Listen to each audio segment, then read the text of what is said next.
Alright, welcome to the weekly gaming quick save show recorded live at 3 p.m. Pacific time every Friday right here on Twitch. On this week's show, we're going to be finally getting into Star Wars, the original trilogy, and also talking about Bloodborne, the Old Hunters, and some other thing that I forgot. Oh, the Game Awards, duh. And also might have a power outage in the middle of it, so who knows what happens. It's a crazy day. Let's start out with the top stories of the week, starting out, obviously, with Batman v Superman. Now, everyone's excited, but the opinion does seem a little mixed, and I'm a little mixed on it too, in that I like Batman. I don't really care at all about Superman. At all. And then we got the big problem, which is the Bat meeting, right here. And it's a little on the nose. I'm not sure if Lex, understands that these two guys are superheroes. He's acting kind of like the Joker, or really like Gene Wilder and Willy Wonka. And I'm not sure if I like his portrayal yet. I don't know. It's not quite the mood I thought this was going to be. But let's move on from that for a second. Let's go look at something else that's also a little odd. Doomsday. Now, this looks like DC adopted the love child of the Hulk and the Thing, and it's upsetting. It's very, this is a creature here, but it also looks like an anthropomorphized Dairy Queen Blizzard. Go to the evidence here. That is a Blizzard, tasty treat. Yep. Doomsday is a Blizzard. Yep, official Blizzard of the month for January. Doomsday. It's freaking tasty. But in all actual seriousness, it's still a really cool trailer. There's still superheroes. There's still explosions. You get to see this. You've never seen this before in a movie. All three of these characters together, or a movie that was not shit, or any movie, and that's cool. And I like it. And it's just doesn't, the way it was edited, it just feels very jokey and not quite what I was expecting. And my expectations were set by the previous trailer, so it just doesn't quite match up yet. Also, it completely destroys the Batman v Superman name, which obviously we knew they were gonna get together and fight and whatever. So, but what exactly else is there in this movie now? I guess we'll find out in March, but I don't know what else there is here.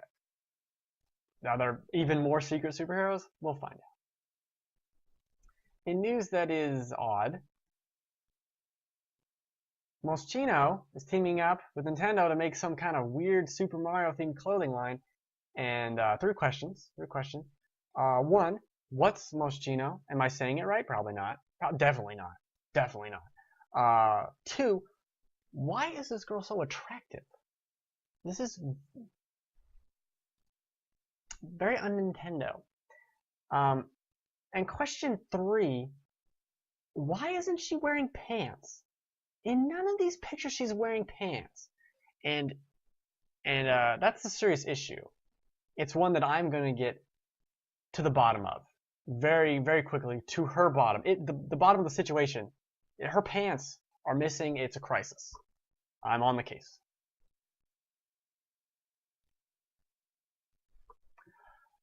But seriously, the Game Awards were last night, and what I liked about them is they took about 5 minutes to be like, hey, Splatoon wins Best Shooter, suck it, right?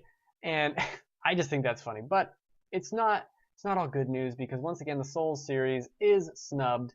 Talking about Bloodborne wins nothing.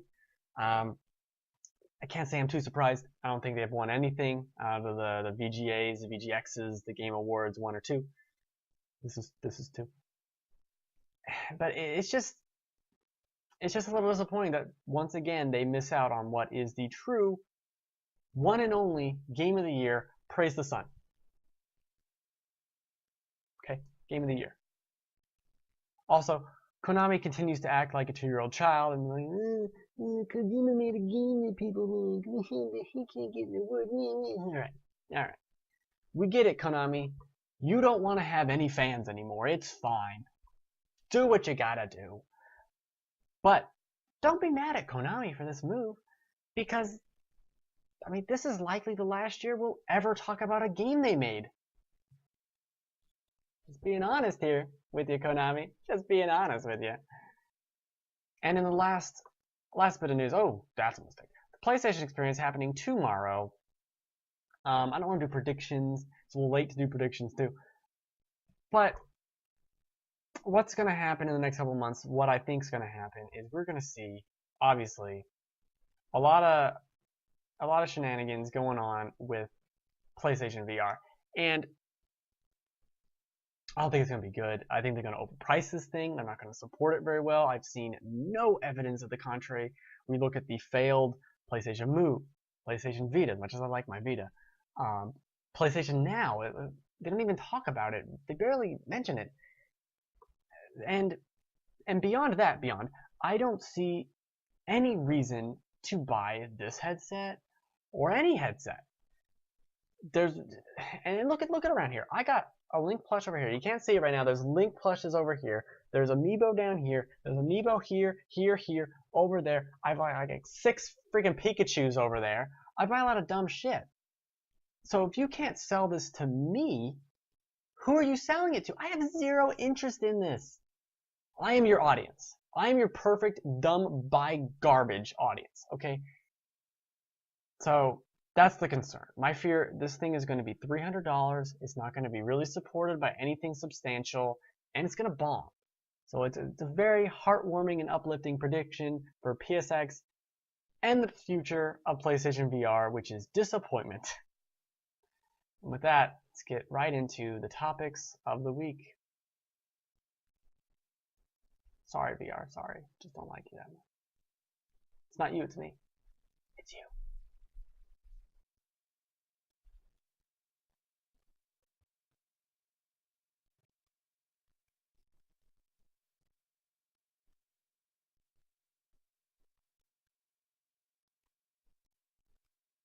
Now let's talk about the Game Awards. Not on this screen, because no one wants this screen. Let's look at a Google results image thing for the Game Awards for like 5 minutes. Now, I've been watching the Game Awards for a while. I think I watched every single one Spike ever did, all these new ones, whatever. This one's easily the best one. Easily the best one. It's still got some kinks to work out. I looked up last year's. It was like 3.5 hours long. This one's only just over 2. Yeah, 3.5 hours is long for any show. So this is an improvement. I agree for most of what the awards they do. Let's go through and look at them on their goofball website, which, by the way, still isn't updated. Let's click on this. Oh, great mobile friendliness you got here too. Best role-playing game. Let's see if they updated it.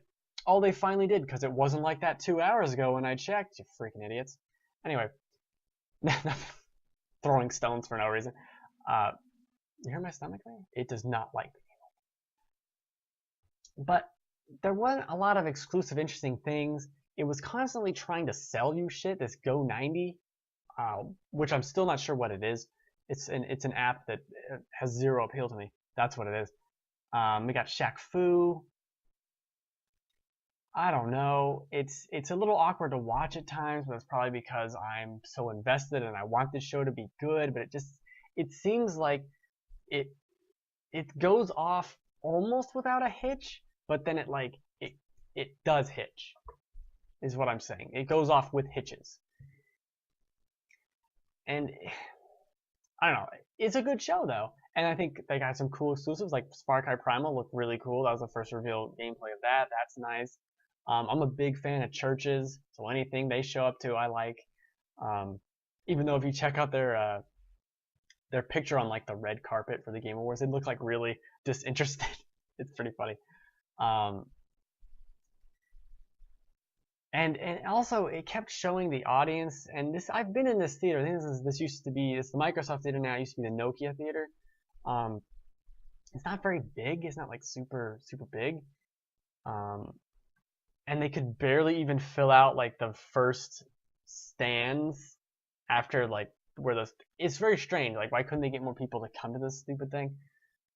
Quantum Break looked cool. There's a lot of cool things. The awards were great. They didn't award Bloodborne anything, which is probably a crime against humanity. It's probably I mean, Jeff Keighley's probably under arrest for that right now. He's probably he probably posted bail. I think he's got enough money to post bail, but definitely a crime to not give Bloodborne any awards.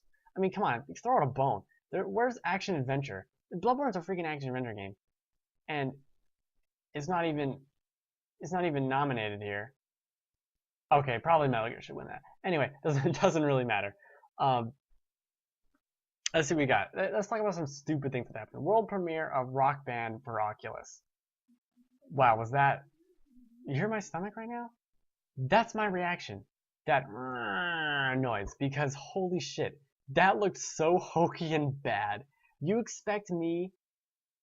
Now, admittedly, I'm a Guitar Hero guy. And what Guitar Hero just did was say, hey, you can play in front of a real audience right now. Sure, you don't get to look around. But that's called a gimmick, isn't it? That looked so bad. And I heard Palmer Luckey didn't have shoes. I was not looking at his feet. Maybe I should have. That man needs to put on shoes. If he wasn't wearing shoes in an award show, I don't care how freewheeling you are. One day you're going to step on a nail, and then you're going to look really stupid. Okay? So stop. Just put some damn shoes on. Just put socks on. Make them cool video game Oculus socks. I don't care. Just Oculus socks. There, I just saved you like $1 million of R&D for that. Shadow Complex, I don't think looks very remastered, but I don't know. Who knows? Star Citizen doesn't look cool. That's the first time I ever actually watched something for it. I don't know. Walking Dead, they're doing, or Telltale, they're doing 17 other things. Great. Deadmau5, I love Deadmau5, but I really think he phoned it in here. Really, that's not even like... And I think they kept making jokes as like, it's gonna drop, we're gonna drop with Deadmau5. Deadmau5 is not a dubstep artist, okay? He did like one dubstep song, which is freaking amazing, Raise Your Weapon, great song. And then the rest of his stuff is like trancey, more house music. No, there's no drops, okay? There's no drops in Deadmau5. You see the song he played? There's no freaking drops. So I don't know what... The show was good. It was a good show. Gets better every year. I'm looking at my notes. Actually, I should move this over and knock shit off my table. But it didn't seem like there were some super amazing announcements. I remember 2 years ago, we had the announcement for No Man's Sky, blew everyone's minds. Better be playing that next year. We got a Watch Dogs on our hands where it's shown 18 times.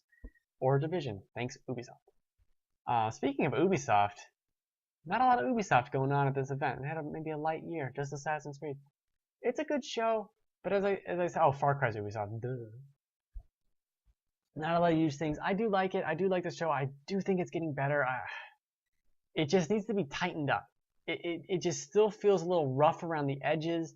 I understand this is the second year for this awards, but it's like the 16th one that Jeff Keighley's done. Not that he's like the puppet master of everything. He also looked really tired. I don't know. People say I look tired all the time, so whatever, Jeff Keighley. And Bloodborne didn't win anything, so you can go fuck yourself. Bloodborne, Game of the Year, Song of the Year. I don't even know if there's any songs. Performance, all these things. Bloodborne, Bloodborne, Bloodborne, Bloodborne, Bloodborne. Speaking of Bloodborne, the next segment is about Bloodborne. It's really good. It's a really good game, and I don't really want to talk. I don't want to belabor the point on the Game Award. You get it. It's an award show. It was good. It wasn't the best. Merry Christmas. Usually I say Merry Christmas ironically because it's not Christmas time. Like I'll say it in like April and stuff. But now that it is Christmas time, I need to find something else to say, like Happy Easter or like Labor Day sure is good. I won't say that one. That's not a good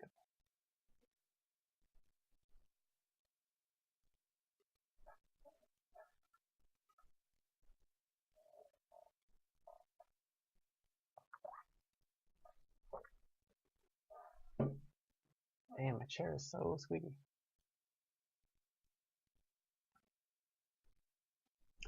Review. Let's talk about Bloodborne. Holy Bloodborne, Batman. I got it pulled up right here in the side. So I talked about it. The last time I talked about it, I only played through the first area. I hadn't even fought the first boss. And now I've beaten the entire thing. I've got all the trophies. I did everything. This DLC is really good. And actually, furthermore, this game is so good. As you probably know, I like it. This is some of the best of Bloodborne in this DLC. Let's talk about the negatives, though. Let's go with negatives first. Okay, I'm on the right screen. Yeah, negatives. Now, something that I really liked that Dark Souls 1 did, and Dark Souls 2 really screwed up on, is the cohesion of the world. In Dark Souls 1, you can start at the castle, right? And then you can go through the sewers, the aqueduct. And then you get into Blighttown, and you get down to the little lake below Blighttown, and then there's a giant spider, and then there's the lava world, and then there's the stuff even below that. Like, there's this big traversal, like literal traversal of where you're going, and it makes sense as a journey, as an epic journey, and that's what Dark Souls 2 screws up. That's what Bloodborne screws up. I mean, you do explore outward a little bit, and then it's like, oh, you're gonna go into someone's brain now. I'm like, that's cool, but I really enjoyed the journey, and you could look back, and you could be at the Firelink Shrine, and you could look down and see like the roots of the trees or whatever. You can see all these things, okay? Where you come from, where you're going, you can see it all. And it doesn't have that, and that's my big problem with this DLC. Is you start in the castle, and it's like the same castle area at the beginning of the game, and then you go into this tower, right? And this tower doesn't really make logical sense to be there. I understand this is a dream, it's a nightmare. It doesn't make sense to be there. And then from this tower, you step through a lighthouse and into. We're just gonna skip ahead. You step through the lighthouse and into this fishing village. And that's fine and whatever, but it doesn't make a cohesive world in the same way that you could have this castle, and then you could exit the castle and you see this bridge, and there's a tower at the end of the bridge. And then you go to the tower, and then you go up the tower, and that's the tower that's in this. This is the area, the tower right here. And then after the tower, you exit the clock thing just the same way, and then you have staircases, and these are paved stone, cobblestone staircases down, and then it gets to like a barrier, and then you go through the barrier, and then it's like rickety, they're wood staircases. It's degrading as it goes down into the fishing hamlet, right? So these areas are connected instead of what feels like leftover pieces and parts of the main game that weren't fleshed out, and they're like, well, let's flesh these out and make them into full areas, and then they just snapped them together with crazy glue. Instead of doing that, make the world actually exist. That's what Dark Souls 1 did so well, and that's what Dark Souls 2 did not do very well, or Bloodborne do very well. And so that's the negative. The other negative is that this DLC, it feels, gets easier as it goes along. The first area is pretty difficult by the time you beat that and beat that crazy ass boss, which is the only boss I didn't solo in the DLC. After you do that, it kind of levels off. This area is pretty easy. I fought this boss once.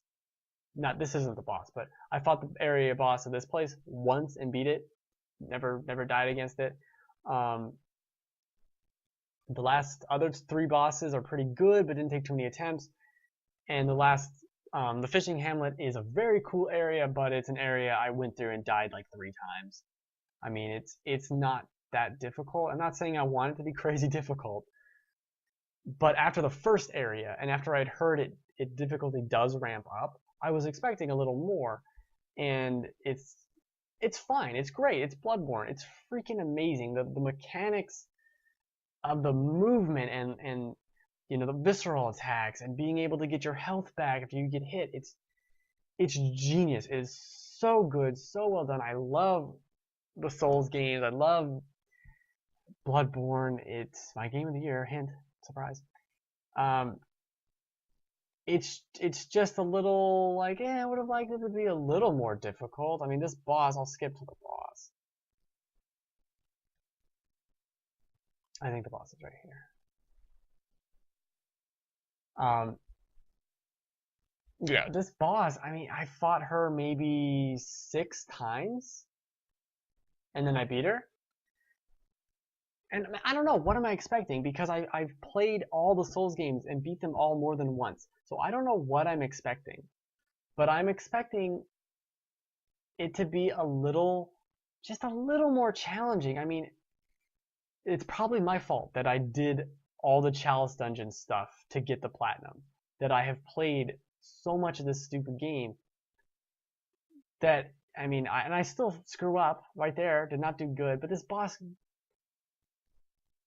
it just feels easier. Nothing is ever going to feel like that initial playthrough of Demon Souls.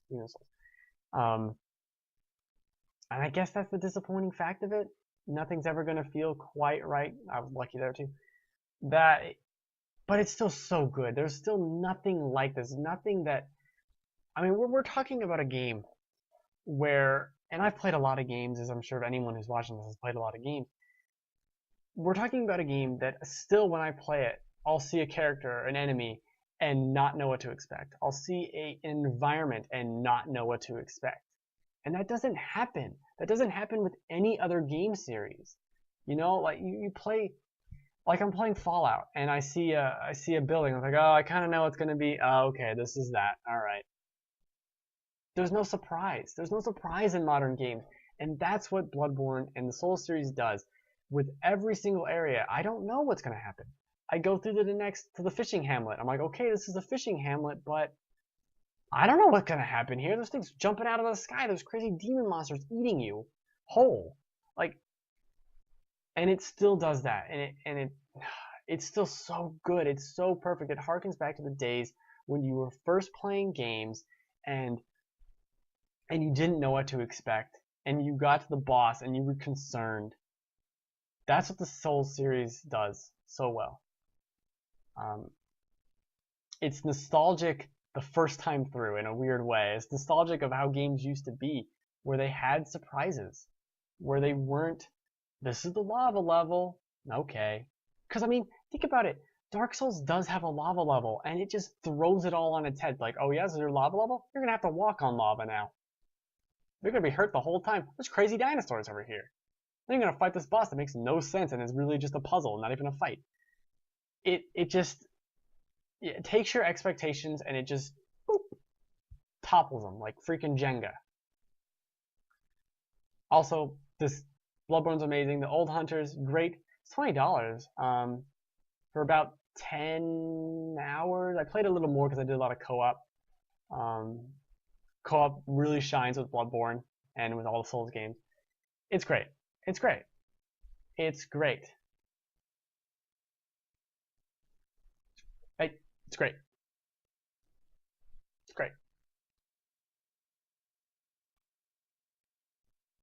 It's also not the Game Awards because I'm an idiot and I didn't change the text. Well, I'm not going to change it now. Dummy, dummy, dummy, dummy. It's really good though. The game is at least 10 times better than my ability to change a slide text.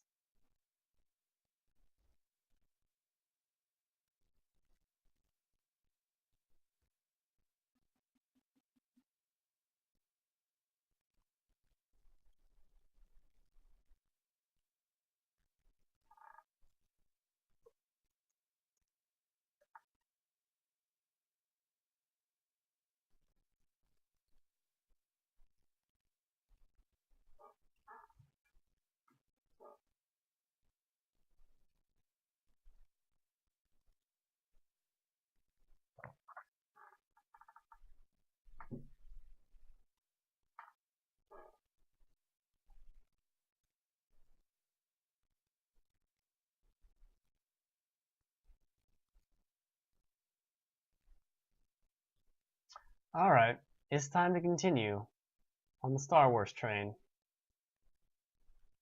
And talk about A New Hope. I did change the text this time. Now, let's just switch right here. Princess Leia. Now I took notes. I took notes on all of them. I haven't seen this movie since probably 2002. So yeah, and that coupled with the fact that the redone versions and Lucas had scenes and all that crap, I'm not sure what's new. I'm not sure what's old. I did look up some of it. I don't know what's happening. We're gonna start out with, damn, this movie looks good. This movie still looks really good, and part of that I think is the little CG stuff that is in a lot of. We'll get into that, but it looks really good still for. How old is it? 30, 40, 80 years? I don't know. Years are hard. Now here's the thing. God damn it, Google Docs. I'm not quite sure why Leia has the plans for the Death Star. Why'd they give them to her, of all people? She seems important, as she's a princess. Why would you give them to her? Maybe she's the person you least expect. Also, there's a lot of talk about senators in this movie, and people give the prequels a lot of shit, right? And then this movie out of the gate's like, the senators and the council will, the senators, and I'm like, oh, maybe you guys need to shut the fuck up, because there's senators in this movie too. Now granted, spoilers, they get rid of the Senate, and it's like in this throwaway scene, we've gotten rid of the Senate. Okay, alright, well that solved that problem. Guess we don't need senators anymore. Should have done that 20 years ago when we took over. But we didn't think about it. You know, we thought we'd be a nice empire for a little bit. We thought we'd be a little nice. God damn it. Okay, what are these helmets? Are you kidding me? What are these helmets? What?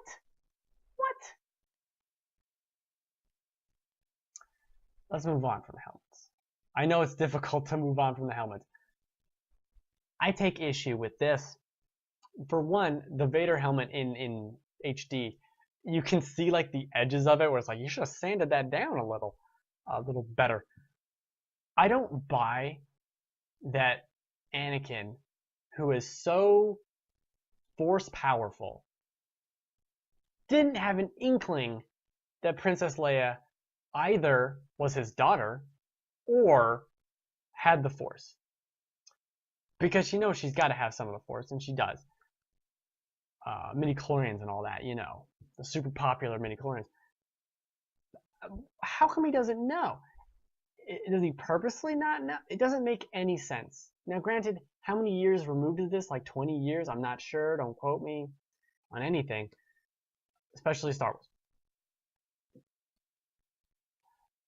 20 years, I'm going to say.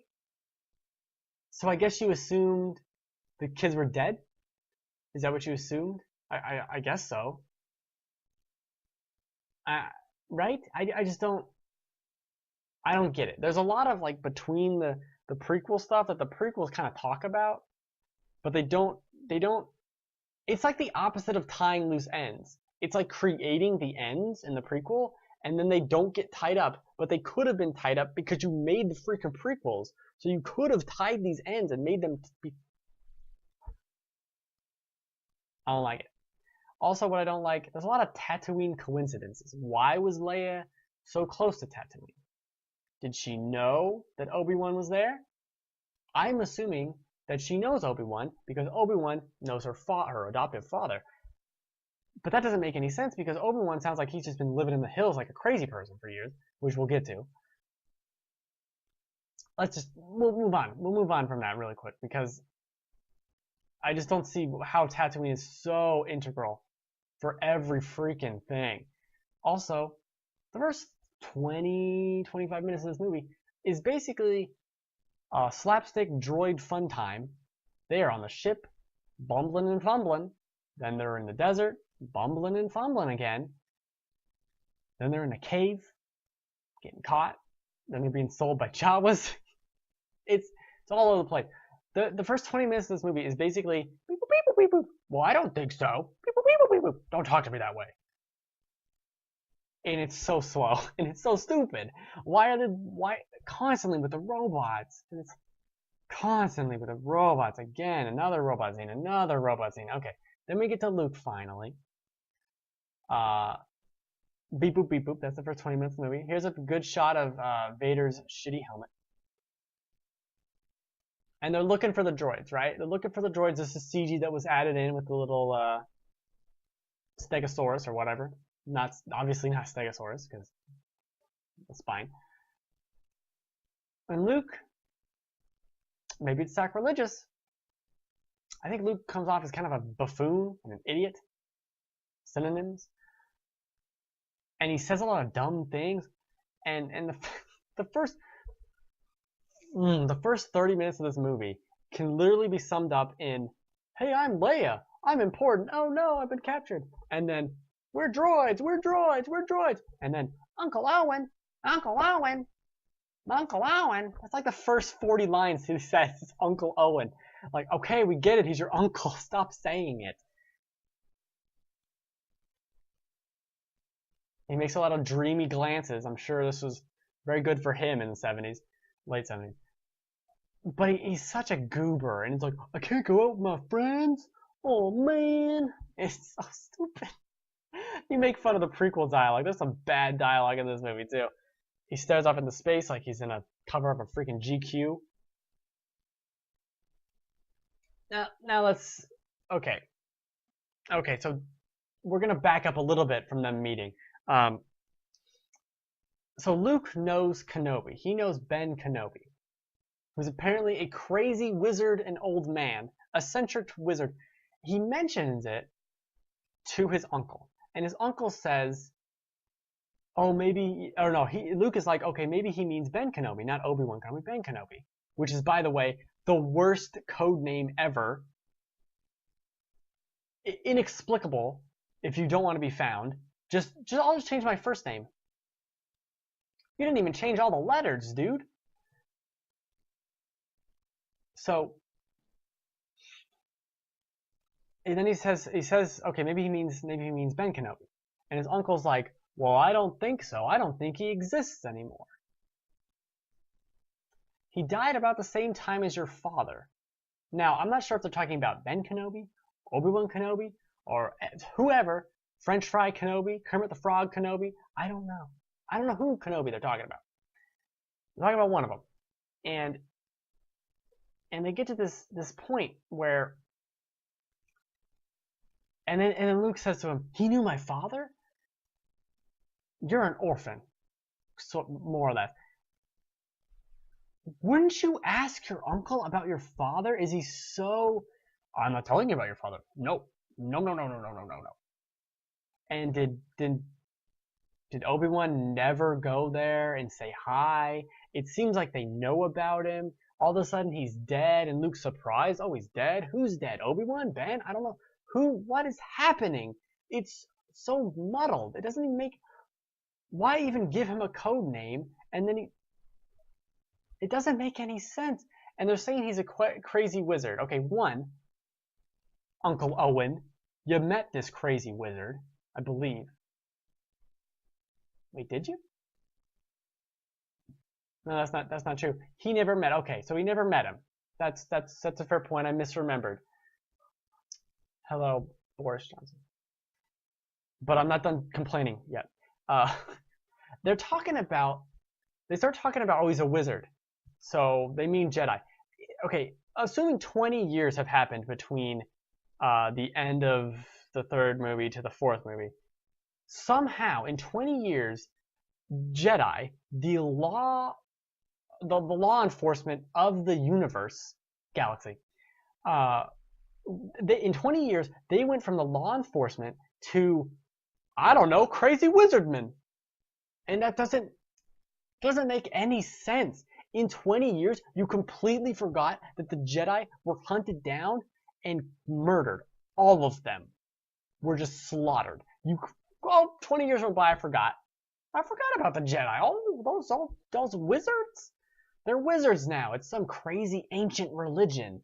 Somehow, in 20 years, they went from being policemen to crazy wizards, and apparently no one wrote anything down. And I was thinking about this. I never see pictures. There's no picture frames, so there's no pictures of Jedi. It doesn't make any sense. And you're right. Okay, this is a good point. He didn't have everything mapped out. But I'm still gonna complain about it. Because I seem like when they meet finally, Obi-Wan, he's very pensive about, yeah, I knew your father, and then Vader killed him, and it seems like they were obviously setting that up. So, but that's my whole argument, right? Because he has all this shit that happens. You have the stuff that happens in the middle, right? And then you choose 20 years later to make the prequels. Shouldn't you make the prequels to where they fit right in like a glove with the original trilogy that you made and keep updating? He claimed he did. I think George Lucas claims a lot of things. I mean, I don't mind that he goes back and changes shit in the movies. I don't really care. Do whatever they want. Because I personally think a lot of the CG adds quite a bit. Makes it look better, keeps it up to date. That's great, fine. Whatever. But there's a lot of inconsistency and weird things with this character that George Lucas intentionally made a main character throughout the entire prequel trilogy. So when you do that, and you're not setting up your own movies, it's not like he didn't write the prequels, because he did. You don't even set it up right? It's weird. It's just weird to me that you would do such a thing. I guess I'm picking on the movie. Let's move on and look at some goofy screenshots here. This is the main problem. I don't care what movie you're talking about. You just gave some teenage 18-year-old kid.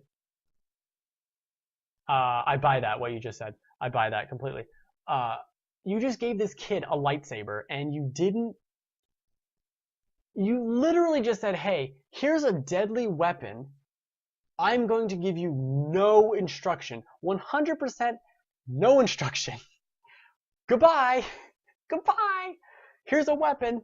Here's a deadly weapon. This is like handing someone like a nuke and just being like, well, you could blow up the world. Bye. See ya. See ya. I know I'm a Jedi, and I know you're Darth Vader's son. But I'm not going to give you any words of warning. I'm just going to trust you to not... Like, wouldn't you want to touch that blade? Like, you've never seen this, apparently, because Jedi are wizards and crazy and never existed before. You've never seen this, right? So your first instinct is like, holy shit, what's that? Boop! First instinct's going to be to touch it, and then you have no hand. So, at very least, he should be like, hey, be careful with this. It's a deadly weapon. But he doesn't even say anything. I don't like it. I don't like it. He does swing it around and it looks all cool. Maybe you wouldn't touch it. Maybe it's like warm and so you're like, oh, I don't want to touch it. Now, let's move on, because otherwise we'll be here for like 10 years. Isn't he? That's a good fucking point. I forgot that in my notes. He is too old. This is the exact character, Obi-Wan, who's like, Anakin's too old to be a Jedi. I guess I'll train him though, because you died, mentor. And then he gets to Luke and he's like, I guess you're gonna be a Jedi now. There's only like 2 of us. Here's a laser sword. They were on sale. I don't want... It's baffling. It's baffling. Yeah, you're behind me when I'm catching up. But it's so funny to me that it's like, you made these prequels and then you didn't make them. I can't pick on this movie so much. It doesn't make any sense. Maybe the argument is Luke is so old that now it doesn't matter. And maybe Obi-Wan's he's come to the fact is like, there's me, there's Darth Vader, there's the Emperor, and there's Yoda. We need one more, okay? We need one more. Then we have 3 and they have 2, right? That's the logic I'm going under. Because it's like, your father wanted me to give you this sword. I'm making this up because I'm Obi-Wan. Here's a laser sword. Want to go on me on an adventure? Sure, crazy old man I've just met, who's apparently been crazy here for years, who may or may not be dead, who may or may not be a wizard, who may or may not be part of some religious cult. Sure. The droid said you had a message. I don't know what's going on.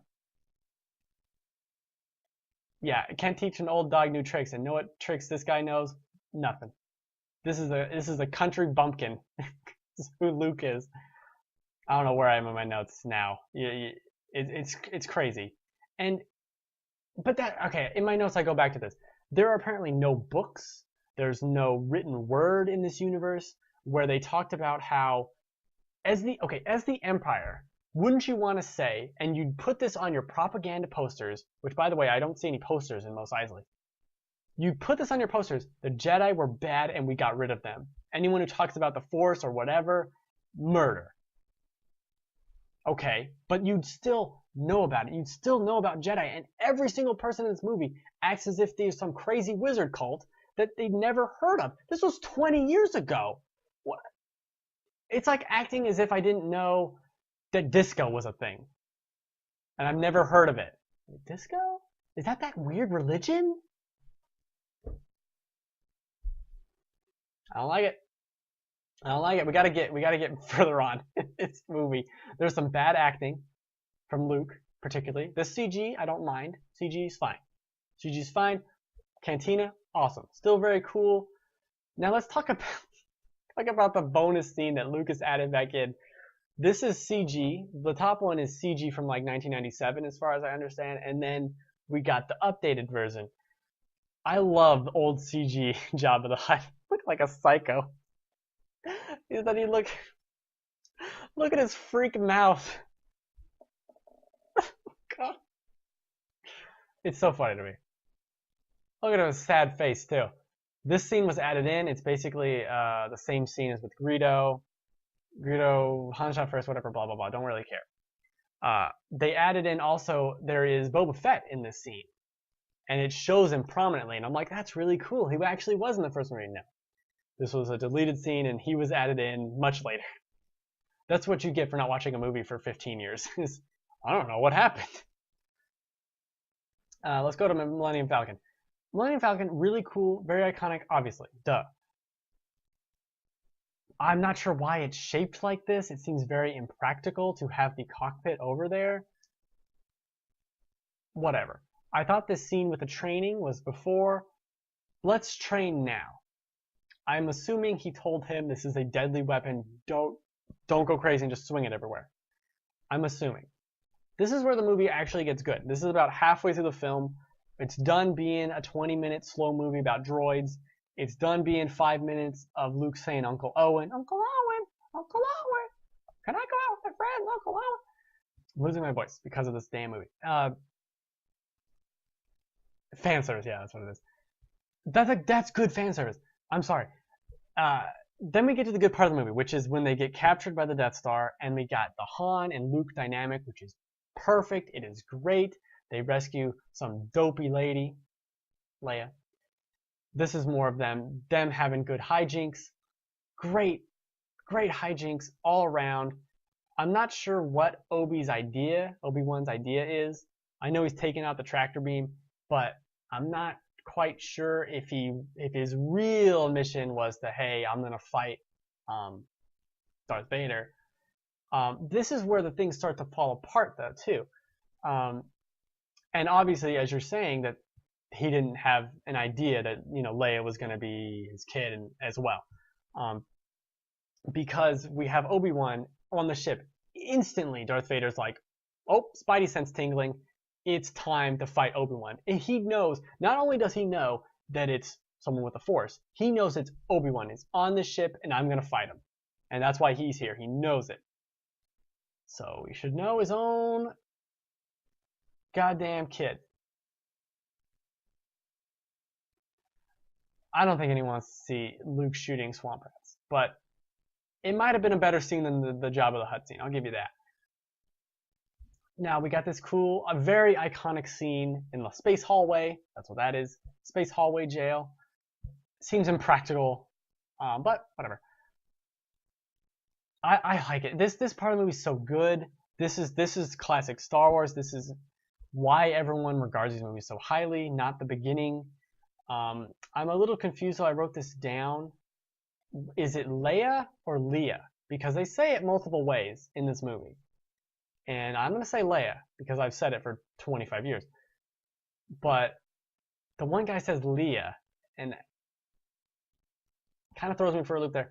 Anyway, back to Obi-Wan. So we're gonna go back to Obi-Wan here. God, Google Docs. This is one of my favorite scenes in the movie right there. This fight scene is really good.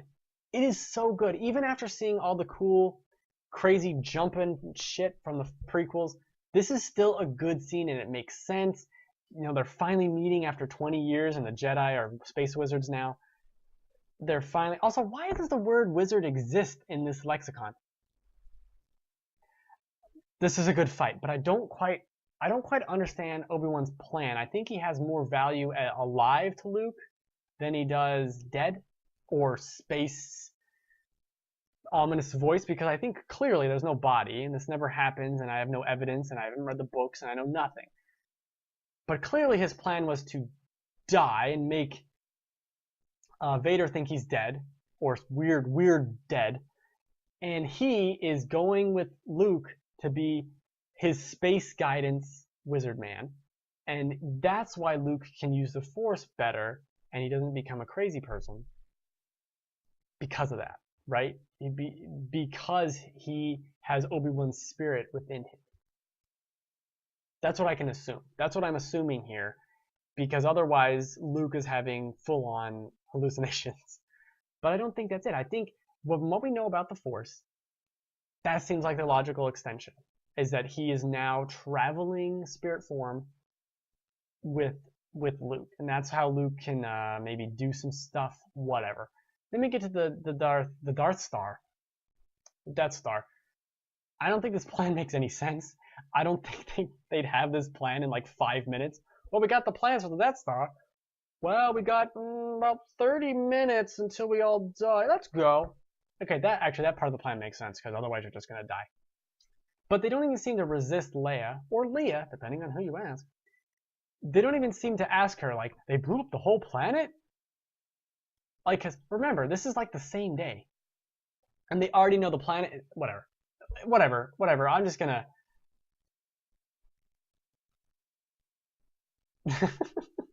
gonna pour it out again for the sequels. That's, maybe that's true, I don't know. That's probably true. But he was the best part of the movie, for sure. Except for Han and Luke together. But anyway, they do the whole X-Wing, TIE Fighter, whatever. And that's good, and that's cool, and it works really well. There's some new CG stuff that was added. They got Biggs. That whole scene's added where Luke saves him, I guess. That's been added. That's great. That's awesome. This is classic Star Wars. I think the whole trench thing, why are these out of order? Who knows? The whole trench thing is still, to this day, one of the coolest thing about Star Wars. And I remember playing Rogue Squadron on the GameCube, and it's that first mission, and you get to go through... That's true, Bothan Spies. You get to go through the trench run and do it, and it's so good. I'm not even a big Star Wars guy, clearly, because I know nothing. But it's so good. The trench run is so cool. This is the Star Wars. There's the first half of this movie that I'm like looking at Twitter, like, is Robot still beep booping around? All right. And then you get to this shit, and like from the halfway point of when they get to Han, Mos Eisley, through to the end, it's pretty freaking great. It's so good still. It holds up very well. Obviously, it's got a bunch of new CG, so it's going to hold up very well for a while longer. Then we get to the most... I couldn't find... Oh, that is a good point. It is very sexual. It's like the one sperm to save them all, right? Trust your feelings, and the sperm will get there. Apparently, the Death Star was ovulating. But this is the most confounding part. You get to the end, and they hug each other. They've known each other for, I'll give you the benefit of the doubt, 2 days at most. Most likely, 12 hours. Okay? And they're hugging and jumping around like a fucking psychopaths. And I couldn't find a gif of it. I didn't really look that hard. But I couldn't find a gif of it. And they are jumping around, and Han is all over Leia. And it's a little weird. And they're gropey, and it's a very strange scene. I did not expect this. And then they get awards. Luke calls her Carrie. I buy it. It's not perfect. It's freaking old. Was it 79, 78? I think it's 79. And this groping scene, and the only other complaint I have about this movie, this great film, half of it, the last half, um, is the award ceremony. So it has an award ceremony, and then it just ends. Now I understand you probably don't know at the time it was going to be a sequel. You didn't know, obviously, no one could have predicted, especially not when you're editing the movie before anyone else sees it. You could not have predicted that it would have turned into this, right? 77, I was wrong. I've been wrong about worse things. You could not have predicted what was going to happen, so you just end the movie. But it's such a stupid way to end the movie. Because Darth Vader's floating off into space. You could probably assume he's dead at the time. You probably assumed he was dead. I don't know. I don't remember how Empire starts, if it shows Vader at the beginning. It probably does. Again, it's been like 15 years since I've seen these movies. And so the movie just ends. But there's this whole evil empire, and you're just going to assume... They don't even have a scene where it's like, and now we can take down the empire. It just ends. Here's some medals. Here's some trinkets. Bye. And Chewie doesn't get a medal. That's very true. Chewie does not get a medal. No, wait, does he? I don't remember him getting a medal. I remember the scene was very long. And the medals like clanged. They made a funny little metal clang noise that sounded like it was added in post. But it's good. It's great. It's freaking Star Wars. Obviously, I knew before I watched this prequel. Yeah, I knew they knew that, because how could they?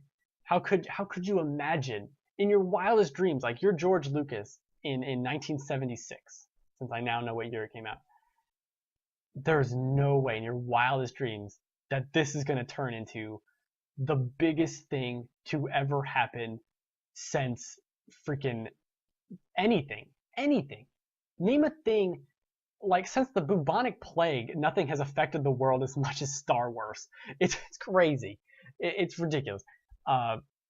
Train of thought completely gone. Space Train, but it's great. I fully, oh, that's what I was saying. I fully expect to like Empire the most because of what I remember. I remember liking Empire the most when I was 12 or something. That's true. Sci-fi films didn't do that. I mean, this paved the way for a lot of things. Well, Star Trek happened before Star Wars, right? I don't know. I wasn't alive in the sense.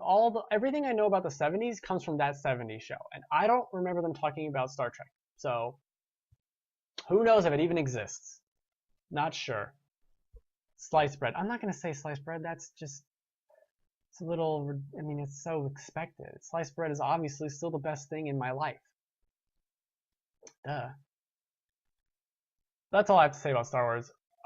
Damn, I can ramble on about this is your fault. The one viewer I get, it's your fault for me rambling on about Space Wizards for 20 minutes. That's it. This is the show that I do for fun. Live every Friday, 3 p.m. Pacific time. Sometimes about video games, sometimes about movies.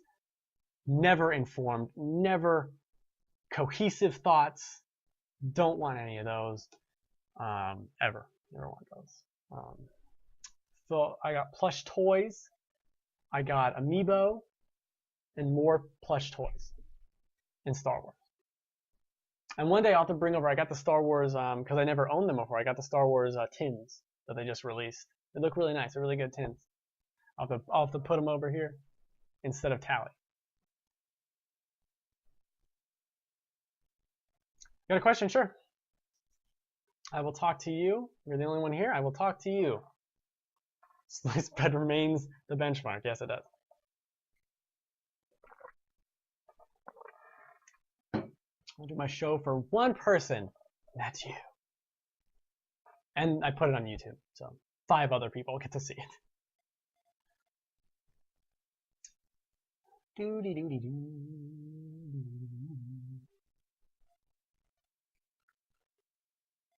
How's this thing working? I never actually looked at it. What's my thoughts on Luke being a Sith in the new film? Very good question. I have thought about this a lot, and I know... Here's the thing. I don't think they do it. But Let me back that up. I think Luke could be a Sith in the new film. They're not showing him for a reason. It's very weird. It's very suspicious. I understand why they wouldn't do it, but it's very suspicious. I think they could make him a Sith, right? And then they wait. And then they wait. And then they wait. And I'm not saying they wait 3 movies or 2 movies or, even to the end of this one. And it's revealed at a pivotal moment that the only reason Luke is a Sith is to take down the dark side. He would be infiltrating it as a double agent. And so for the longest time, Han and Leia get to look at him and be like, we can't believe Luke fell and he became bad.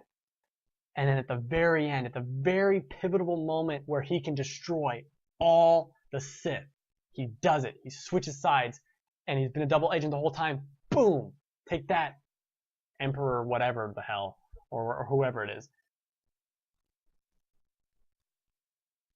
Yeah, Mark Hamill paycheck. Yeah, I bet that's true. That's what I expect to happen if they make him bad. Otherwise, they're just not showing him. And they're just being coy about it. Or maybe he doesn't play that big of a role. Who knows? But I think he's got to play a pretty decent role. And if he is bad, that's what I expect him to be. I expect him to be, he's bad for maybe this movie, and then halfway through the next movie or in the final movie, he's a double agent the whole time. That's kind of long. I expect if he is a double agent, if he is bad in this movie, that he switches side, or he shows his true side, double agent, kills the Sith, whatever. That's what that's what I think. Dinner for 5 on YouTube. No, I don't know what you're talking about.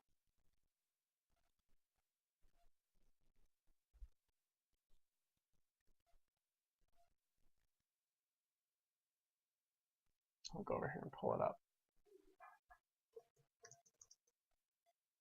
Dinner for 5.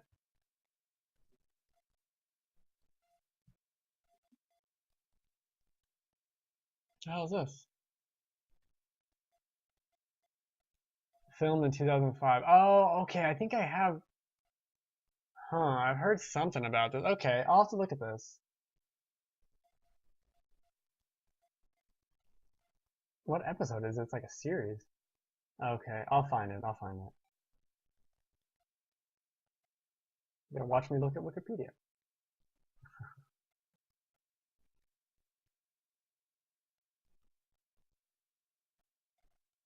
That's pretty cool. I like Kevin Smith, so I'll definitely probably watch it. But it's a series. It's not. Oh, is it the one from? God damn it, Wikipedia. This is like the first time you've let me down.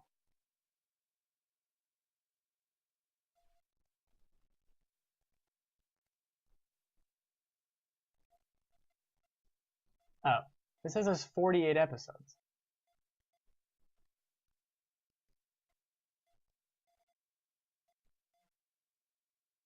Huh, okay. Well, I don't think they'd make Luke the bad guy without ultimately making him still the good guy. I just don't, what is that purpose does that serve? That's the opposite of fan service. It's the exact opposite. It doesn't, and we don't really know the main plot of this movie still, and I'm trying not to look at any of it. So I don't know. I don't know if they do that. Yeah, see, George Lucas isn't like, oh, but now George Lucas isn't there. All right. The Dinner for 5 channel. Okay.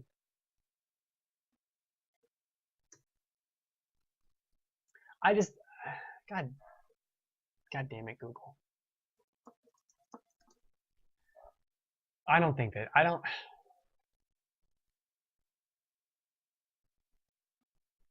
know. Why would he be evil though? If he just is? Like, I need to know the reason. That's the mental break I'm not having with that. Really? It isn't? Here it is.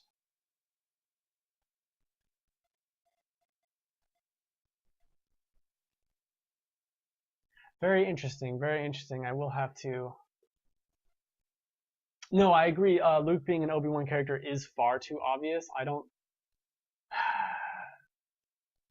as much as I think that is the logical role, he could still do both, though. He really could be there for a little bit, or maybe he's bad at the beginning and comes back and is a mentor, or not. I don't. I think you're on something there though, because it's too boring to have him be the Obi-Wan role, and it's too mean-spirited to have him be the bad guy and stay the bad guy. If he stays the bad guy, and then we have like you kill Luke, like it's just so. It's not even like a satisfying twist, like a Game of Thrones twist. It's just like that was kind of sucks. You know, that's where's Jar Jar Binks? That's a good question. Probably one of the first people they murdered after the end of the credits in the third movie. Probably. I love the transition from episode 1 where it's like 30 minutes of Jar Jar all up in your face and you hate yourself. And then episode 2 is like 2 lines of Jar Jar. And then episode 3, he's seen in the background. That's where Jar Jar Binks should be. Nowhere. Exponential down to nothing. That's where we are on the graph. No more Jar Jar. Oh, I have heard that. Jar Jar's to blame. What was it? I don't remember specifically. It probably has something to him. Jar Jar dicking around on Naboo, and then their ship gets hurt because of him. I like that the one goofy fan theory of like where Jar Jar was a Sith Lord, and that's why he did it. It's so stupid. Jar Jar's the worst. He's the worst. That movie, episode 1, isn't that bad if you take out the 30 minutes of Jar Jar. Then it's like, oh, okay, well, the kid's kind of annoying and the pod race is long, but this is cool. It's just Jar Jar. This is for the PC. Get Metal Gear. It runs really well on the PC. I played it all on PC. It's really good. Oh, that is true. It is Jar Jar's fault because he's so simple-minded. They're like, hey, Jar Jar, why don't you vote for the Emperor? Okay. I'm gonna lick my eye with my tongue. Definitely get Metal Gear on the PC though. It runs really good. It's a great port. Unlike Batman or probably Assassin's Creed. It's a great port on PC. Great port. And I'm not gonna ramble on about Metal Gear. I did review Metal Gear. I'm a big Metal Gear fan, and it's disappointing, but also the best thing ever. So, much better than Jar Jar, or a Wikipedia page I leave on screen for 20 minutes. Oh, no, it's not even Wikipedia.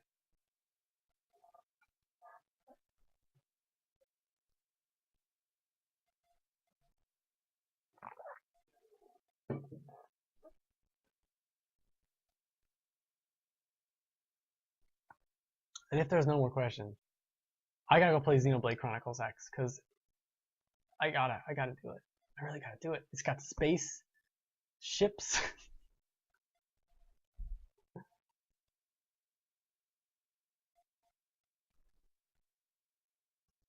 Yes, that's what's so good about the prequels is how they do the Rise to Power with Emperor. I really like that. I don't know why he was a senator from Naboo, because he was.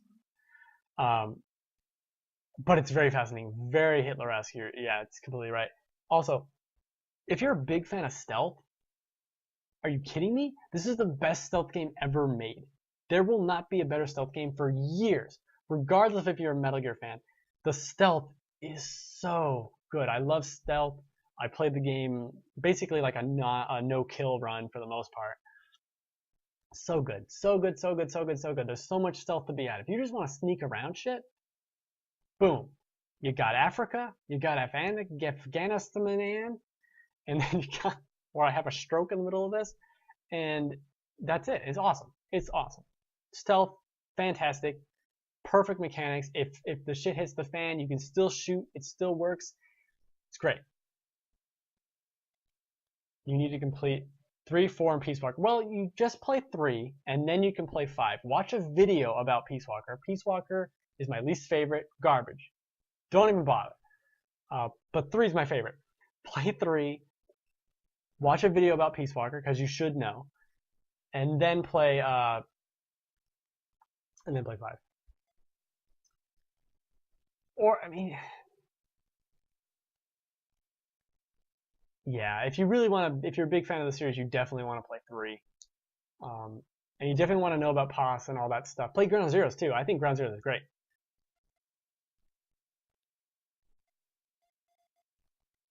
Darth Maul, my favorite, said, Darth Maul, man, if we could go back in time and fix some things about the prequels, it's definitely Darth Maul, and make him the main villain that keeps coming back, and you're just like, oh, you killed Qui-Gon, I'll get you this time. Make him the villain. I know other people have talked about this, but make him the villain throughout the entire thing, culminating with his death, maybe at the end of 2 or the middle of 3 or something. Probably the end of 2, because in the 3 should just be the fall of Anakin. He's so good. And he dies so easily. It's so stupid. The PS blah blah blah. Darth Maul needed more back. Darth Maul needed more back. He needed more everything. And apparently he lives, and in the Clone Wars he's like a half cyborg. Yeah, I have the collection for PS3, the MGS collection. It's a really good. I mean, if you want to play Peace Walker, play it on that, I guess. The problem with Peace Walker, and if you're a big fan of stealth, the problem with Peace Walker is half the game is not stealth. So, and if you liked the cutscenes and the zaniness of 1 and 2, it is not there in Peace Walker. 3 still has all the stealth. It's arguably the hardest stealth game in the series. Like, I remember when I first played it, it took me like 2 hours to get through to like the prequel, goddamn prologue, to get through that, because the stealth is so good. It's a little monotonous. You got to keep going back and changing skin color or camo color. But no, 3 is my favorite. It's got the crazy characters. It's got some of the best gameplay. Obviously, the best gameplay is in 5 now. But it's phenomenal. I love how this discussion just oscillates between Star Wars and Metal Gear. Yeah, Ground Zero, it runs so well on PC, and it looks, I don't care what anyone says, it looks so much better on PC, and it already looks really good, but it looks so much better on PC, and it does not take that much, especially CPU. My CPU is like asleep when it's playing Metal Gear. It's more GPU intensive. It looks so good, it plays so good, and it's the through line of the 3 though. You have to play 3 to really know the big boss Naked Snake whole arc. You don't necessarily need to play Peace Walker. I mean, I could fill you in on what happens in Peace Walker in like 5 minutes. Less than 5 minutes. It's not that much. And the plot of Peace Walker really revolves around aftermath stuff of 3. So there's that. That's a great deal. Ground Zeroes for $2? Yeah. That's a really good deal.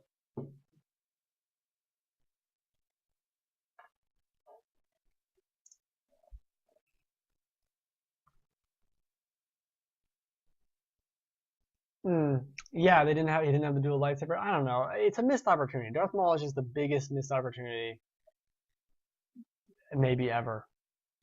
Who knows? Who knows? It's a big missed opportunity. Nuveen Brazil site. Is that some weird CD key website? I don't blame you. I bought Arkham Knight for like $10, or no, it was like $20 when it came out on some CD key website. So. I'm one of those guys. I have it right here. I'm a big Metal Gear guy, so I wanted to buy it directly on Steam because I wanted to be able to play it right away when it launched. I woke up at like 2 in the morning and I bought the stupid ass Metal Gear guide, even though I've never really used it, because it's beautiful and it's amazing. And it's got cool art in it. Let me find some cool art for you. It's got cool art. This is POS. And this corner's all damaged because I'm an idiot and I apparently cannot take care of things. It also came with this cool Big Boss lithograph thing. Very cool. That's the kind of guy I am. I will buy all your dumb trinkets if I really like the series. Otherwise, like Batman, don't care. I will buy your game for $20 on some shady site and pay via PayPal. I don't care. But what the fuck is that noise? No, some things like that, like Fallout. obviously. Where are you? Their official Steam site. I have to use a VPN. This is getting shady. It's getting shady. All right. I don't blame you. I don't necessarily blame you, but because the deals are crazy. The deals are crazy on these sites. I try to support the developers whenever I can, and buy. See what you do. If you're in, I think they have this in Canada too, but it's in America. Region like yeah. Is you get Gamers Club Unlocked from Best Buy, and so you'll get 20% off every video game you buy, regardless of if it's new, pre-order, whatever. 20% off every video game you buy. You get double rewards points, which whatever, but you'll get reward certificates. You get, like for pre-ordering Fallout from them, I got a $10 gift card. For pre-ordering Bloodborne from them, I got a $10 gift card. I probably got about 3 or so free games. Free, like $60 games for free with the amount of money I saved on Gamers Club Unlocked this year. It is a very very good thing if you want to buy physical games, which I do. I think I also got $10 from Mario Maker too. And on CD key sites, I don't trust. Here's a problem with CD key sites. I half expect to not have a credit card in the morning when I use a CD key site, which is why you use PayPal. And also, I only did it once for Batman, but I'm also suspicious that I'll even get a key. It doesn't seem.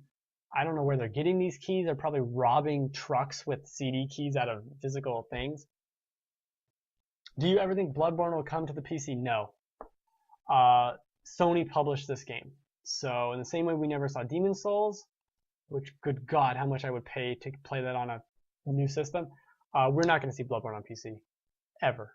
Ever, ever, ever. Unless Sony starts putting Uncharted on PC and putting all these other games on PC. The only reason Dark Souls is on PC is because Namco publishes it. And you got to understand too, Bloodborne was made in conjunction with the studio in Japan, a Sony studio. I forget the name. It's some generic name. It's not gonna happen. Oh, G2A, whatever. I have looked at that site, and it's funny that they got busted. I'm not surprised. I didn't use that site because it looked really fishy. Dark Souls 3 is on PC. I love Dark Souls. There's that new trailer today, which was great. Maybe I'll put that up on the site.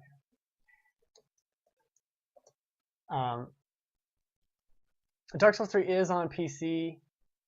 God damn. I used to use a Russian site to gift to myself. You're jumping through a lot of hoops, man. It's a lot of hoops here. Oh, God. Today. There we go. No volume, But yeah, Dark Souls 3 is going to be on PC. What I'm upset about is they're going to have that giant ass statue that's probably going to be about this big, the guy with the sword. And just like with the freaking Metal Gear Special Edition, there was no PC version of the Special Edition, so I had to get it digitally. And I want this stupid freaking statue because I want it. I want this stupid statue. And I'm going to have to buy some... I'm gonna have to buy like the PS4 version and then buy the PC version like a moron. Hey, I feel you, man. Minimum wage. I actually don't have a job right now. This is why I'm doing this stupid show. Well, I do part-time work, but it's a rigmarole. Don't wanna get into that. That freaking Dark Souls is so good. I'm gonna go back and play.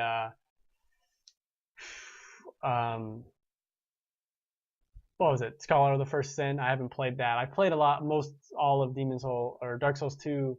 Did not play the final DLC. That's the only thing I didn't play. 670. Yeah, that's getting a little old. I went from a 660 Ti to a 980 about a year ago, and it's very good. Had I known they were going to do a 980 Ti, I would have waited. Of course, I bought that when I had a job. But that's neither here nor there. Also, what I bought this when I didn't have a job because I'm an idiot and I just buy stuffed toys. What? That's why I'm excited to play. I have it. I bought it on the Steam sale a while back for like $15. Scholar of the First Sin. I'm very excited to play it. I'm gonna play that probably in January because nothing's coming out in January. I don't think anything's coming out.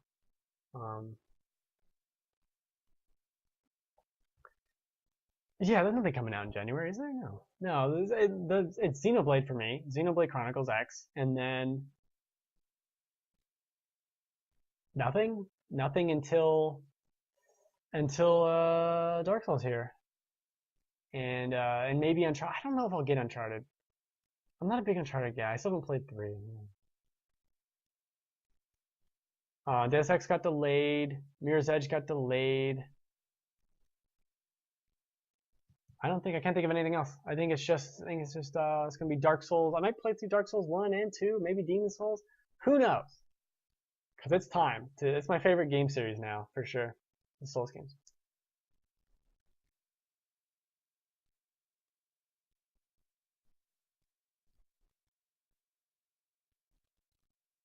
Oh shit, Resident Evil 0. God, I love Resident Evil 0. That's so good. Oh, that game's so good. But that's only like 10, 15 hours. That's not a big time commitment. That's a good. Actually, I want to restart this trailer. That's a good point. I'm glad it's getting re-released. I'm glad they're doing. I'm glad they're re-releasing it. It looks great. I bought the other one. I still haven't played it, but those games are amazing. They really upped the hard in that Dark Souls. Oh, and Scholar of the First Sin. That's good to know, I guess. I thought the DLC was sufficiently hard enough, but the rest of the game, about right.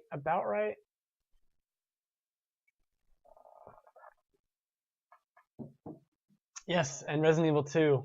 I'm loving Resident Evil 2 getting remade. I want it to be remade exactly like 1 and 0 are. Exactly like that.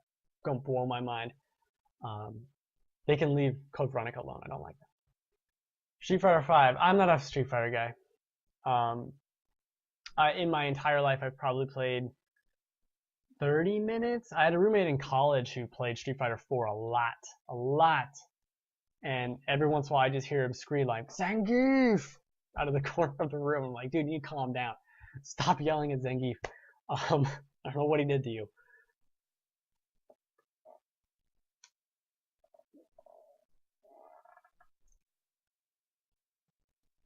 Yeah, one stealth game with good story. Well, Metal Gear Solid 5, as a Metal Gear fan, I feel lives up and doesn't live up to my expectations as a Metal Gear story, but it's a fantastic game. I'd say get that game. I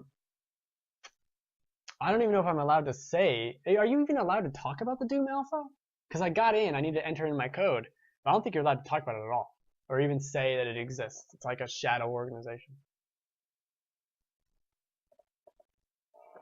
I'm probably older than you. How old do you think I am? Because I look pretty young, even with a stupid beard. I grew up with Street Fighter 2. Street Fighter 2 was what, like 95?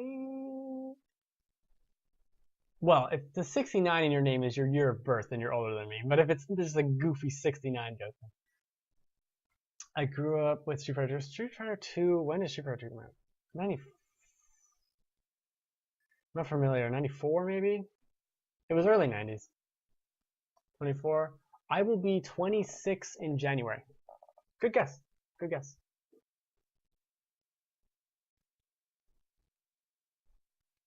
Yeah, I was born in 1990. It's very easy to do my age because I just add 10 to the year. So it's 2015, 25. Done. 33. Alright, you're older. You win the contest, but you weren't born in 69. I'll give you that much for your little 69. I'm going to watch this trailer in half speed. Very exciting.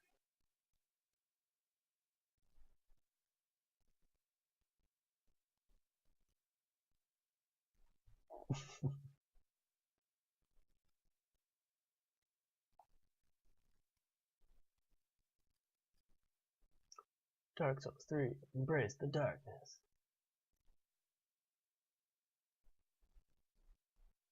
I will embrace the darkness, thank you. Exactly what I wanted to do.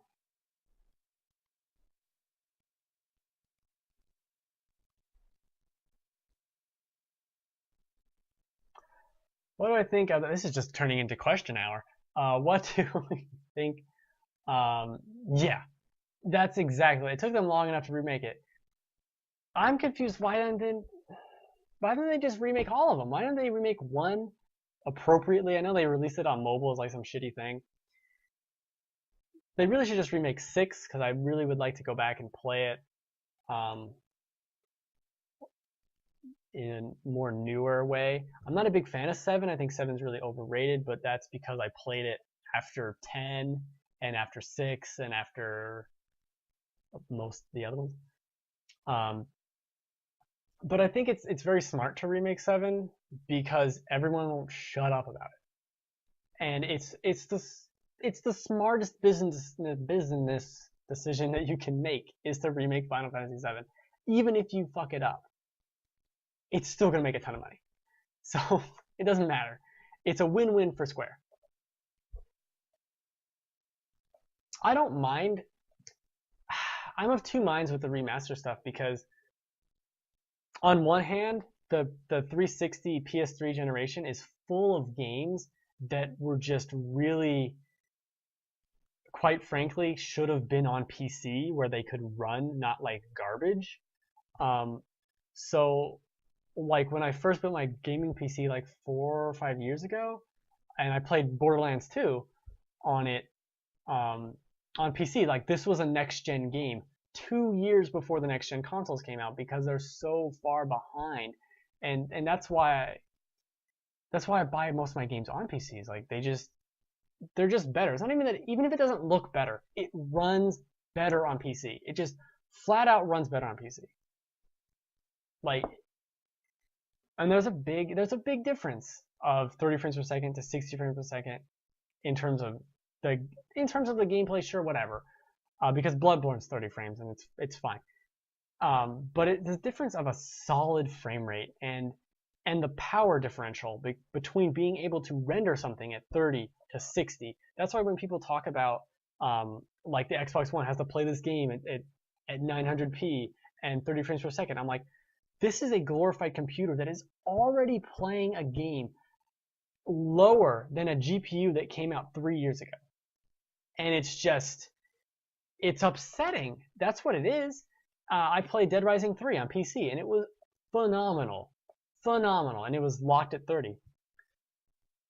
But it ran well, and it ran at 1080, and it worked.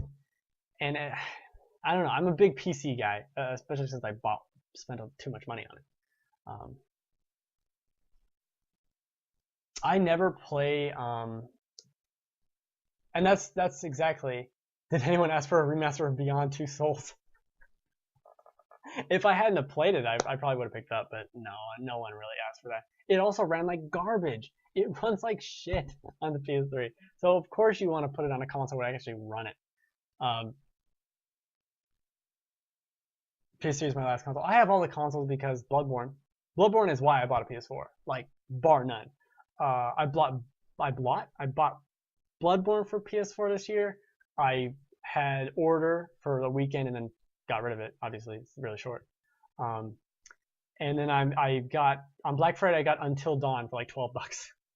Those are the 3 games that I got for PS4 this year. For my Xbox One, which is basically called my Crackdown machine because I love Crackdown. It's not out yet. I got Rare Replay. I bought 1 game. Right? I basically buy a PC and a Wii U, and you're gonna have all the games. If you're a Nintendo guy, if you're not a Nintendo guy, then you don't need a Wii U. I don't play games with keyboards because I have like carpal tunnel with my left hand, so I have to use a controller. I get the benefits of a PC, but not the controls. I think you're going to be waiting a while for that Killer Instinct 3 on PC. Maybe not, but who knows what Microsoft's doing with all their Halo might come for whatever. No, you're right. There's no exclusive. There's no interesting exclusives. I mean, there's Bloodborne, and then there's Uncharted. I'll maybe play whatever. No Man's Sky is coming to PC. Xbox has Halo, but I'm not a big Halo guy. I am a big Crackdown guy, like I said, so I love Crackdown. I will be getting Crackdown. But yeah, my Xbox One is really like, why do I have this thing again? Sunset Overdrive was kind of cool. What else do they even have? Gears of War. Gears of War is a game I'll play. I'll like a lot. But I am a big Nintendo guy because I mean Nintendo stuff. They're not coming out on PC until they go third party, and that's if that ever happens, that's still years away. So I gotta play my Mario Makers. I gotta play my Zeldas. I gotta have somehow to do that. And Xenoblade Chronicles. Was Gears of War confirmed for PC? You might be right about that. Actually, I think you are. I think I do remember something about that. Yeah, my Xbox One, I don't know. If Crackdown 3 comes to PC, then... Which none of the other ones ever did. If that comes to PC, then I might just... My Xbox One is what I use to put a disc on when I'm changing discs in my PS4. That's what I use it for.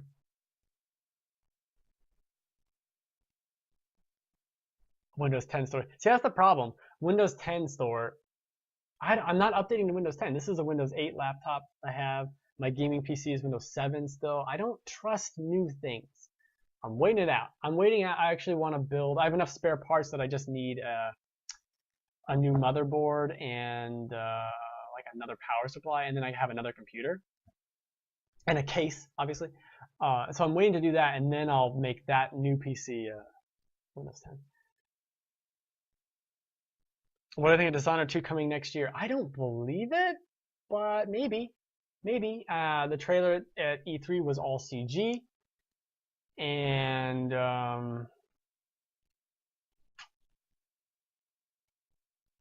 I'm predicting that's definitely that's a next was it 2017? Yeah, that's a spring 2017 run all over it, I think. I don't There's no reason, unless they're pulling another Fallout, it's coming out in 6 months, which I doubt they're doing that for Dishonored. That's a ways away, I think. I know I got the year to do the free update. I am gonna do it, but I got a year. And I do agree.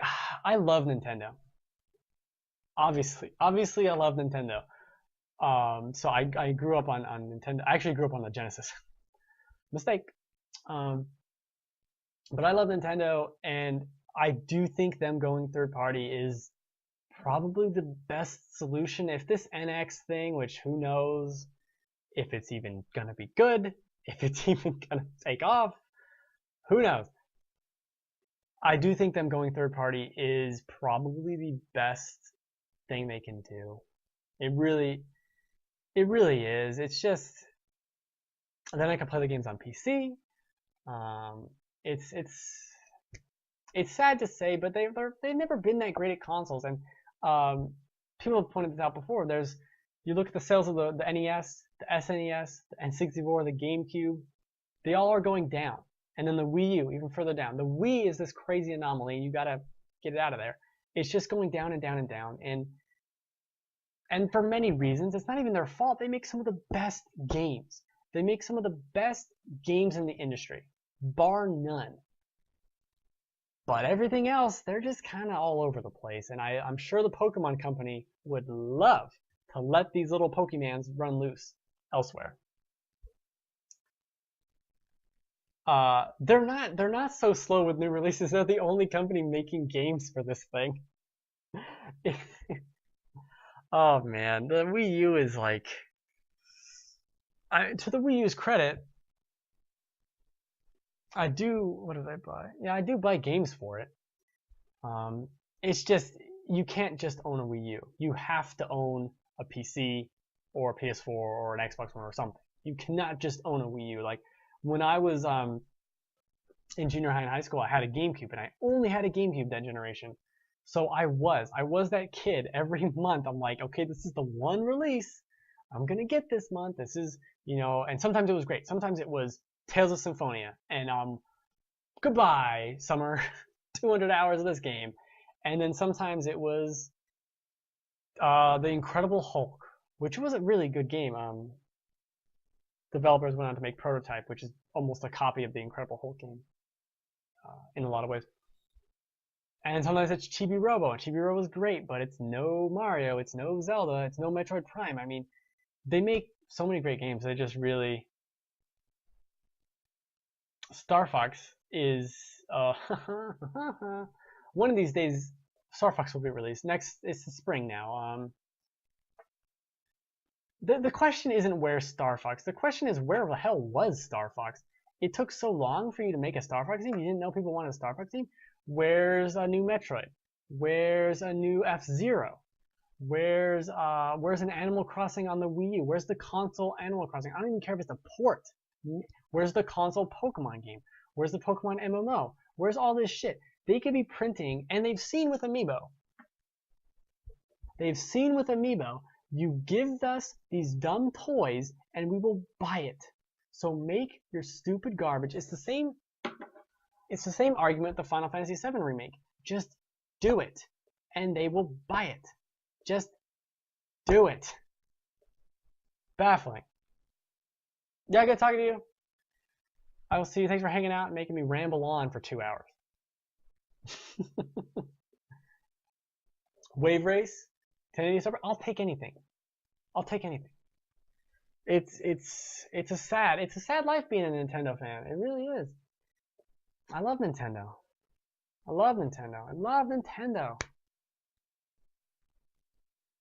They make some dumb decisions, and I hope the best for them. I really do. By Venom? What is this Venom? What, by Spider-Man villain? What are you talking about? It's too early to say if the NX is doomed, because months before the Wii came out, I was like, God, I hate this. This is stupid.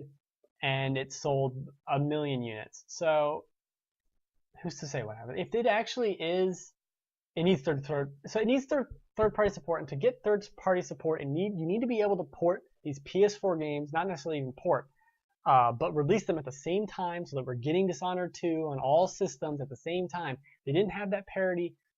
They haven't had that parity since the GameCube, really. And that's where it started going down, but that's partially because they keep making stupid-ass decisions. It's like, let's make little discs. So now developers have to crunch all these numbers, and it... By Venom. Oh! You're confusing me with Spider-Man. It needs third-party support, but if it's a true combination thing, a handheld and a home system,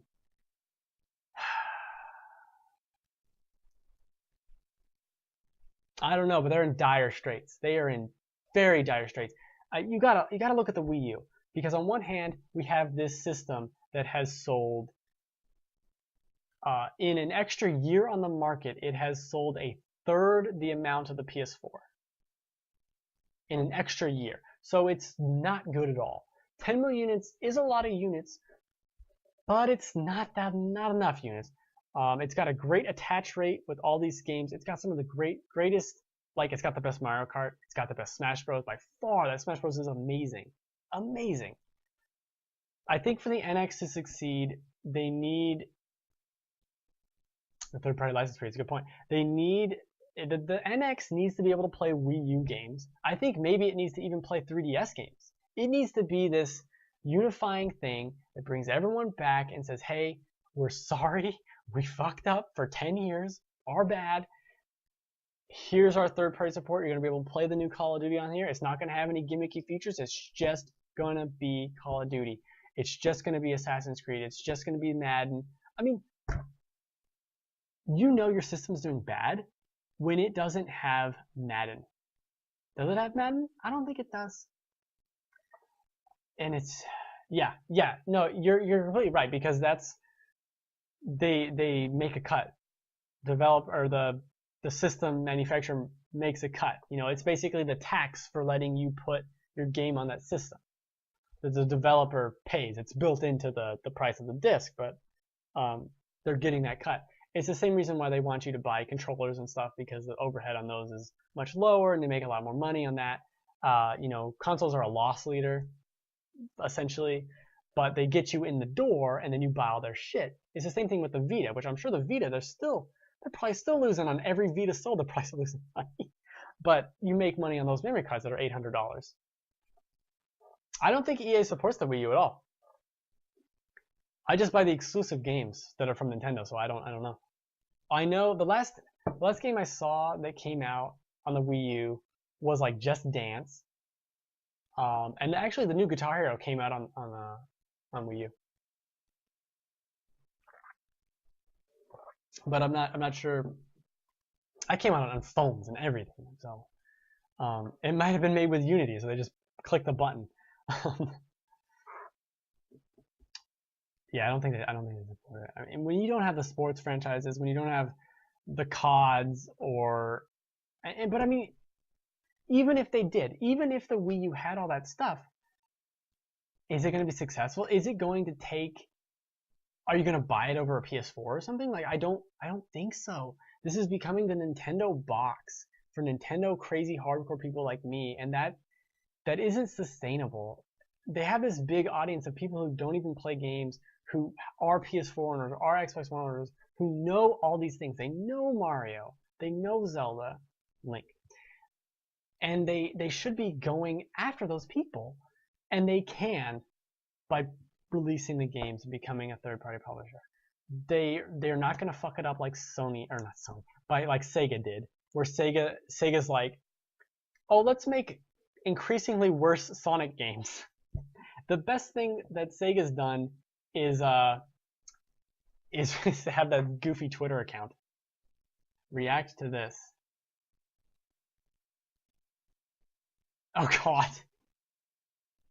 I'm not reacting to that. That's enough. If you need to watch a video, I love how that's in my watch history now. Thank you. I don't. That's funny. If you need to watch a video about how to remove a tampon, you probably are too young for tampons. That's how to remove it. I could see asking how to insert it, but how to remove it, it's just out the same way. Oh, God. That's upsetting. Do I still have an original Wii? No. No, you don't need an original Wii. It's backwards compatible. I wish I still had my original Wii because of the GameCube support. That's what I wish I had. So I should have kept my Wii.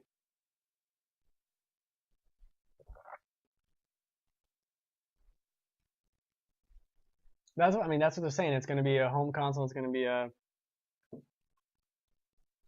thing. I think that makes sense. I think they're splitting their market a little bit.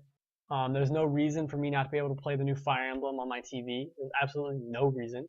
So I think it's the logical point. Why have two pillars, one that's doing pretty good and one that's not doing good at all? Why have two pillars when you can just have one pillar?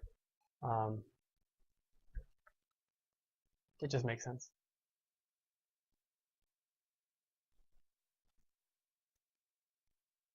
Oh my God, this has gone on for far too long. Normally no one's watching. Thanks for Dag. What is happening? What is going on?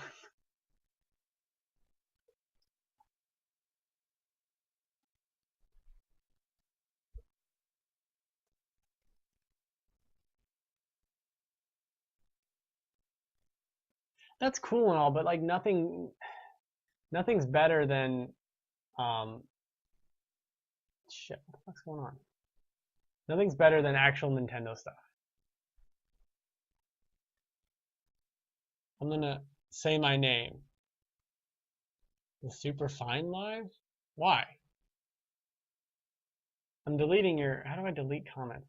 I don't know how to do things. I don't know what Tags for Dags is. I don't know what that is.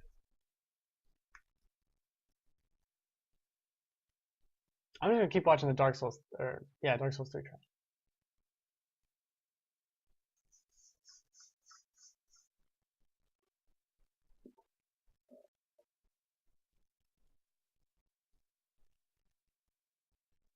I'm not gonna say your name again though. has gone on long enough, I think. Thanks for hanging out, some of you. Not the weird one with the tampon video. You are not welcome. And it's kind of funny, but not exactly what I wanted to see. I'm glad that video did not start with just nudity. Because I think that's against the rules on Twitch. Yeah, don't do that. Can't show that.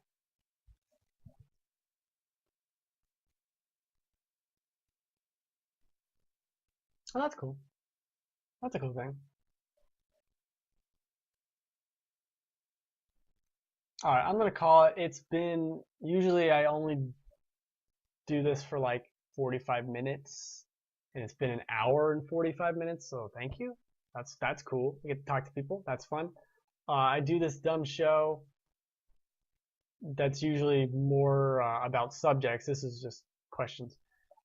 Every Friday at 3 p.m. Pacific time, so you can tell when I started, because it's not 3 p.m. Pacific time anymore.